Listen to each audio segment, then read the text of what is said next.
Hello विद्यार्थी मित्रांनो, नमस्कार. तुमच्या सगळ्यांचं स्वागत आहे आपल्या क्लासमध्ये. आज आपण एक अत्यंत महत्त्वाच्या टॉपिकवर चर्चा करणार आहे. महाराष्ट्रामध्ये, संपूर्ण देशामध्ये आज बाबासाहेबांची जी जयंती आहे ती मोठ्या उत्साहाने सेलिब्रेट केला जात आहे.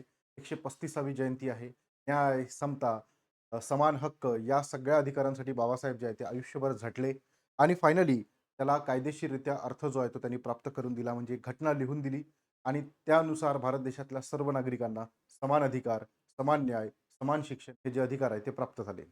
आज आपण महात्मा गांधी आणि बाबासाहेब आंबेडकर हे जे दोन महापुरुष आहेत त्यांच्या विचारांची थोडीफार चिकित्सा करण्याचा प्रयत्न करूया. दोघांचा मार्ग वेगळा होता, परंतु दोघांचा जो उद्देश आहे तो मात्र एक होता.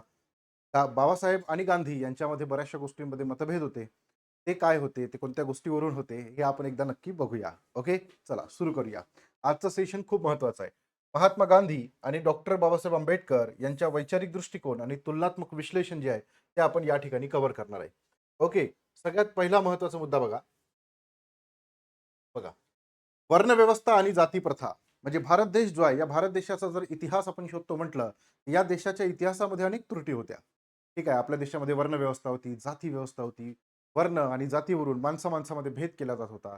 ठीक आहे, आपल्या देशामध्ये अशी ही व्यवस्था होती की माणसाला पाण्यापासून, त्याच्या अधिकारापासून, त्याच्या न्याय्य हक्कापासून, त्याच्या शिक्षणापासून वंचित ठेवलं जात होतं.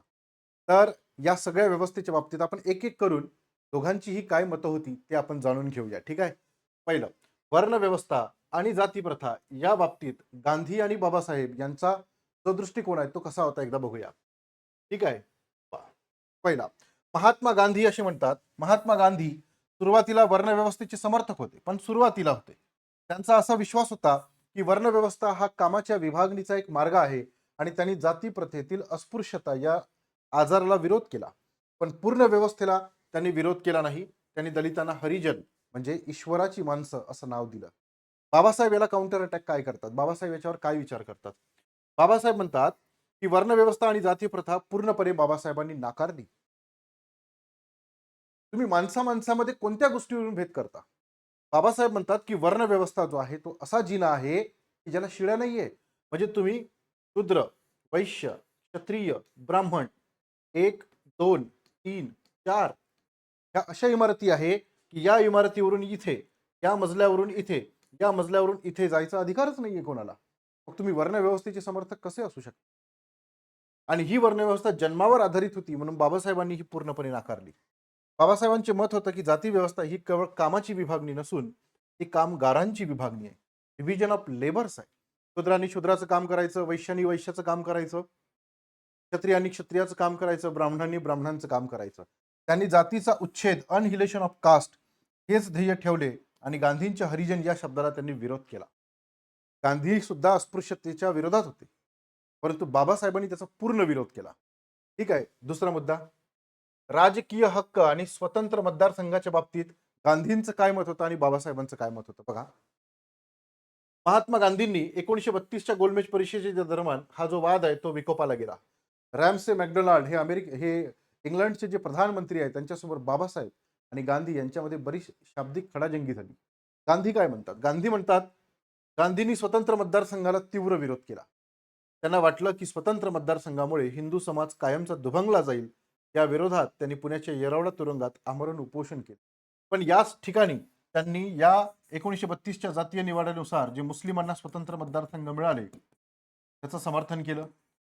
ठीक आहे, म्हणजे त्याला पाहिजे तेवढा विरोध नाही केला. शिखांना जे स्वतंत्र मतदारसंघ संघ मिळाले त्याचा पाहिजे तसा विरोध नाही केला. अँग्लो इंडियन्सला मिळाले त्याचा विरोध नाही केला. परंतु अस्पृश्य वर्ग, ज्याला दलित म्हटलं गेलं, त्या वर्गाला जेव्हा स्वतंत्र मतदारसंघ मिळाले त्याला मात्र गांधींनी विरोध केला. त्यांचं असं मत होतं की हिंदू धर्म विभागला जाईल. बाबासाहेब काय म्हणतात याच्यावरती?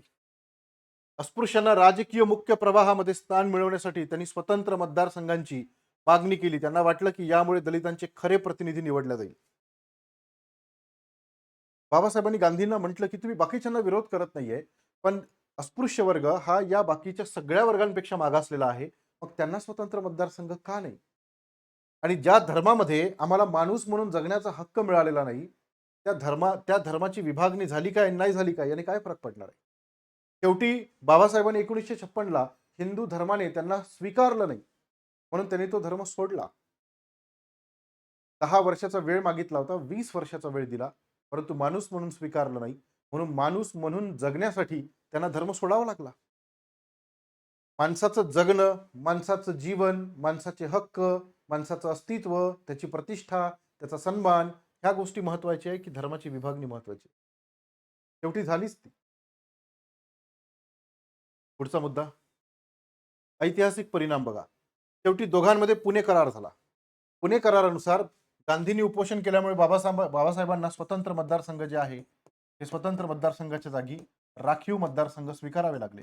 या राखीव मतदारसंघांमुळे स्वातंत्र्याच्या पूर्वी जो दलित वर्ग आहे त्याचं खूप नुकसान झालं.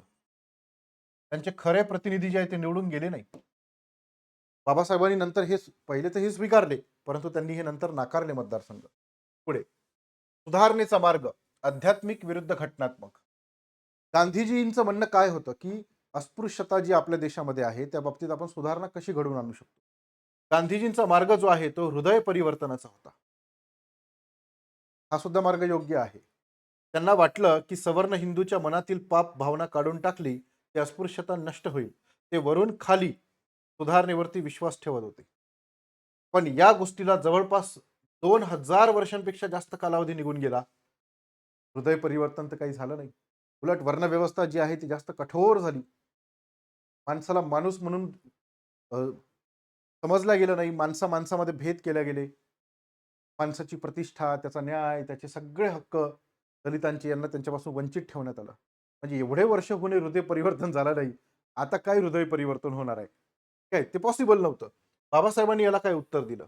विश्वास, कायदा, शिक्षण आणि घटनात्मक अधिकारांवर होता. बाबासाहेबांचा विश्वास कायदा, शिक्षण आणि घटनात्मक अधिकारांवर होता. त्यांनी शिका, संघटित व्हा आणि संघर्ष करा हा मंत्र दिला. त्यांच्या मते केवळ हृदय परिवर्तनाने न्याय मिळणार नाही, तर त्यासाठी कायदेशीर अधिकार आवश्यक आहे असं त्यांनी सांगितलं. आणि त्यासाठी तुम्ही शिका, कारण शिक्षण हे वाघिणीचं दूध आहे. ते पिणार, जो व्यक्ती तो पिणार, तो गुरगुरणार, तो स्वतःच्या हक्कासाठी उभा राहणार, संघर्ष करणार, संघटित होणार आणि तेव्हाच त्याला न्याय मिळणार. हे बाबासाहेबांचं म्हणणं होतं आणि हे 200% खरं होतं. तुम्ही हृदय परिवर्तन करून किती वर्ष पुन्हा वाट पाहणार आहे? पुन्हा किती हजार पिढ्या ज्या आहेत तो दर्द, तो त्रास, त्या वेदना सहन करणार आहे? आणि म्हणून बाबासाहेबांनी जेव्हा संविधान लिहिण्यामध्ये त्यांचा सहभाग होता, तेव्हा मात्र त्यांनी ह्या सगळ्या गोष्टी ज्या होत्या त्याला कायदेशीर आणि घटनात्मक अधिकार जो आहे किंवा घटनात्मक संरक्षण दिलं आणि तो अधिकार ज्यांच्यावरती अन्याय झाला त्यांना तो मिळवून दिला. ठीक आहे. आज इतिहास तुम्हाला माहितच आहे पूर्ण काय झाला. पुढे ग्राम स्वराज्य विरुद्ध शहरीकरण. गांधींची जी फिलॉसॉफी होती, जी आयडिओलॉजी होती, त्यामध्ये खेड्यांना खूप महत्त्वाचं स्थान होतं. गांधी म्हणतात की तुम्ही खेड्यांकडे चला. तुम्ही खेड्यांना सस्टेनेबल बनवा. ठीक आहे, शाश्वत बनवा. खेडी स्वयंपूर्ण आणि आदर्श तयार करा, जेणेकरून भारताचा विकास होईल असं गांधींना वाटत होतं. परंतु बाबासाहेबांचं काय म्हणणं होतं? बाबासाहेब म्हणत होते की खेड्याचे वर्णन अज्ञाताचे कोठार आणि जातीयवादाचा अड्डा असं केलेलं आहे. आजही बघा की आपल्या देशामध्ये जात, ठीक आहे, जातीवरून भेद हा शहरांपेक्षा खेड्यात जास्त आहे. आहे की नाही? आहे. ठीक आहे. त्यामुळे त्यांनी दलितांना खेडी सोडून शहराकडे जाण्याचा सल्ला दिला, जेणेकरून ते जातीय बंधनातून मुक्त होऊ शकते. जवाहरलाल नेहरूंनी सुद्धा गांधींच्या या आयडिओलॉजीला विरोध केला. याचा अर्थ असं नाही की खेडे हे स्वयंपूर्ण झाले नाही पाहिजे. खेडे झाले पाहिजे स्वयंपूर्ण. परंतु तुम्ही शहरीकरणाला विरोध कराल ही गोष्ट चुकी. कारण ज्या देशामध्ये शहर नाही आहे, ती शहर ते ते देश मागासलेले आहे. डेव्हलपमेंट करायचं असेल तर तुम्हाला शहरीकरण करावं लागेल. आणि म्हणून नेहरू आणि गांधी यांच्यामध्ये सुद्धा हे वाद व्हायचे. ठीक आहे, इथे यांच्या दृष्टिकोनामध्ये आपल्याला बदल दिसतो. जर आपण निष्कर्ष काढतो म्हटलं तर बघा, गांधी आणि बाबासाहेब यांच्या दृष्टिकोनाचं आपण रिव्हिजन करू. पहिला, गांधींचं असं म्हणणं होतं की स्वराज आणि सामाजिक एकता हे त्यांचं ध्येय होतं. बाबासाहेबांचं ध्येय होतं सामाजिक न्याय आणि समता. कारण बाबासाहेबांनी त्यांच्या लहानपणापासून ज्या सगळ्या हाल अपेष्टा सहन केल्या होत्या, जो अन्याय सहन केला होता, जो भेदाभेद सहन केला होता, जो भेदभाव सहन केला होता, त्यांना माणूस म्हणून प्रतिष्ठेचं जीवन जगता आलं नाही. त्यांना शाळेमध्ये सुद्धा त्यांच्यासोबत सापत्न वागणूक करण्यात आली. प्रत्येक ठिकाणी त्यांच्यासोबत सापत्न वागणूक झाली. म्हणून त्यांच्या आयुष्यातलं जे पहिलं ध्येय बनलं ते बनलं सामाजिक न्याय आणि मानवाला जर प्रतिष्ठेचं जीवन मिळवून द्यायचं असेल तर पहिल्यांदा ह्या दोन गोष्टी गरजेच्या आहेत. जर तुमची स्वराज्य मिळवलं आणि त्या स्वराज्यामध्ये जर या गोष्टी नसेल तर त्या स्वराज्याला काय अर्थ आहे? टिळक आणि आगरकर यांच्यामध्ये हाच वाद आहे. टिळक म्हणतात की पहिले स्वराज्य मिळवलं पाहिजे, राजकीय अधिकार मिळवले पाहिजे. आगरकर म्हणतात की ते मिळून जाणार कोणाकडे? तुम्ही जर सगळ्या लोकांना सामाजिक आणि सामाजिक न्याय आणि समता जर तुम्ही प्रस्थापित करू शकले नाही, तर ते अधिकार मिळूनही काही फायदा नाही. आहे की नाही? दुसरं दृष्टिकोन. गांधींचा दृष्टिकोन धार्मिक आणि नैतिक होता. बाबासाहेबांचा राजकीय आणि कायदेशीर होता. जोपर्यंत तुम्ही कायदेशीररित्या या सगळ्या गोष्टीला संरक्षण देणार नाही, तोपर्यंत ह्या गोष्टी बदलणार नाही याच्यावर त्यांचा पूर्ण विश्वास. त्यानंतर जातीबद्दल मत काय होतं? अस्पृश्यता निवारण आणि यांचं मत असं होतं, की जातीचा पूर्ण उच्छेद झाला पाहिजे. अनहिलेशन ऑफ कास्ट या ग्रंथामध्ये त्यांनी सांगितलं, की जाती व्यवस्था ही भारताला लागलेली कीड. जातीसाठी माणसं माती खातात तुम्ही बघितलं असेल. आहे की नाही? माणसाचा माणूस होण्याचा अभिमान आपण बाळगला पाहिजे. मानवी प्रतिष्ठेचा अभिमान आपण बाळगला पाहिजे. हे आपल्या आयुष्यातलं ध्येय असलं पाहिजे. जातीचा अभिमान बाळगून काय होणार आहे? बाबासाहेबांनी म्हटलं, की अनहिलेशन ऑफ कास्ट, जाती निर्मूलन झालं पाहिजे. अख्ख्या जगात कुठं अशा जाती नाहीये. भारत देशामध्ये एवढ्या जाती आहे, की पायी पायचं वाती कमी पडते दिव्यातल्या एवढ्या जाती आहे आपल्या देशात. आहे की नाही? त्यामुळे लोक विभागले गेले आहे. अर्थव्यवस्थेबद्दल काय मत होतं? कुटीरोद्योग आणि खादी. बाबासाहेब म्हणतात, की नाही औद्योगिकीकरण आणि आधुनिकता झाली पाहिजे तरच आपण पुढे जाऊ. आणि बाबासाहेब जेव्हा बाबासाहेबांना संधी मिळाली तेव्हा त्यांनी या गोष्टीचा पुरस्कार केला. सुरुवातीला गांधींची मतं वेगळी होती, परंतु 1940 नंतर गांधी पूर्णपणे बदललेले आहेत. गांधी त्याच विवाहाला जात होते जिथे अस्पृश्यांचे विवाह व्हायचे किंवा आंतरजातीय विवाह व्हायचे. नंतर गांधी सुद्धा बाबासाहेबांच्या विचाराकडे झुकलेले आपल्याला दिसतात. पण दोन व्यक्ती वेगवेगळ्या असल्यामुळे दोघांमध्ये वैचारिक फरक जो आहे तो असणारच आहे. परंतु सत्य हे आहे की बाबासाहेब पुढे जे कायदा मंत्री बनले, हे केवळ गांधींमुळे बनलेले आहे. हा एक मुद्दा लक्षात ठेवणं गरजेचं आहे. पंडित जवाहरलाल नेहरूंनी गांधींनी सजेस्ट केलं की तू बाबासाहेबांना घे, त्यांच्या एवढा प्रकांड पंडित माणूस तुला मिळणार नाही, म्हणून कायदे मंत्री म्हणून घेण्यात आलं. आणि बाबासाहेबांनी जेव्हा हिंदू कोड बिल मांडलं तेव्हा गांधी नव्हते, पण जवाहरलाल नेहरूंनी बाबासाहेबांना सपोर्ट केला, एकमेव व्यक्ती होते. आणि बाबासाहेबांनी स्त्रियांसाठी स्वतःच्या मंत्रिपदाचा राजीनामा दिला. भारत देशातल्या स्त्रियांना ही गोष्ट माहीत नाहीये. बऱ्याचशा स्त्रियांना ती माहीत करून घ्यायची नाहीये. असो काही असो, पण आज ज्या काही सुविधा ते उपभोगत आहे, त्यांना जे काही स्वातंत्र्य मिळालेलं आहे त्याच्या मुळाशी बाबासाहेब आहे हे त्यांनी विसरू नये. विसरलं तरी काही फरक पडत नाही. ठीक आहे. फुलेंनी सुरुवात केली, महात्मा फुलेंनी सामाजिक न्यायाची सुरुवात केली. त्याला पूर्ण करण्याचं काम बाबासाहेबांनी केले. ठीक आहे.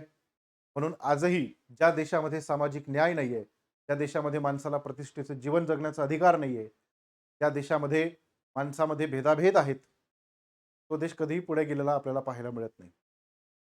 मानवी जीवनाचं, कोणत्याही देशाच्या राजकीय व्यवस्थेचं जे अंतिम उद्दिष्ट आहे ते आहे न्याय, समतामूलक समाज निर्माण करणे, माणसामाणसामध्ये समानतेचं वातावरण निर्माण करणे, बंधुत्व निर्माण करणे. महात्मा फुलेंनी विश्व बंधुत्वाची संकल्पना मांडली.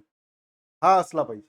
बाबासाहेबांनी त्यासाठी आयुष्य समर्पित केलं आणि म्हणून गांधींनी सुद्धा तेच केलेलं आहे. त्यांच्या राष्ट्रीय चळवळीमधून त्यांनी अस्पृश्यता निर्मूलन, स्त्री सक्षमीकरण, हिंदू मुस्लिम एकता हे कामं केलेली आहे. दोघंही महान आहे.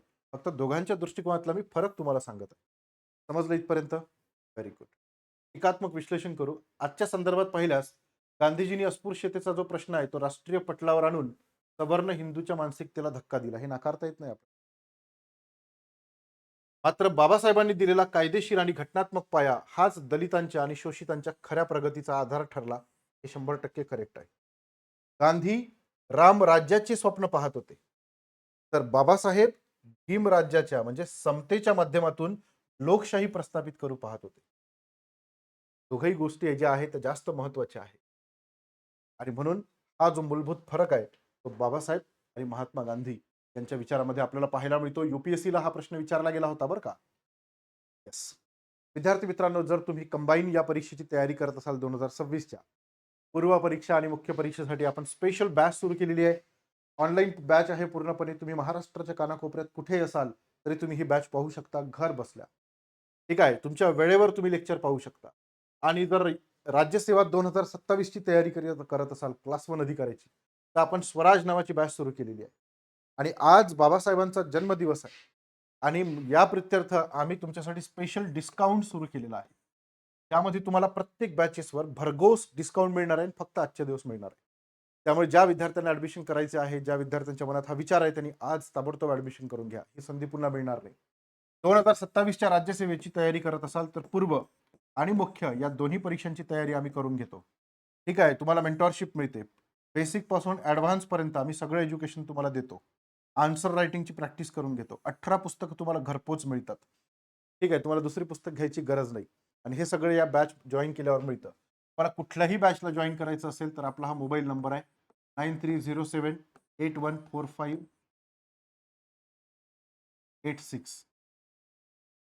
या नंबरवर तुम्ही मला नक्की मेसेज करा. ठीक आहे. प्रत्येक विषयासाठी आपल्याकडे सेपरेट फॅकल्टी आहे. Thank you very much. Bye bye. Take care. Have a nice day. तुमचं काय मत आहे कमेंट बॉक्समध्ये नक्की कळवा. Bye bye.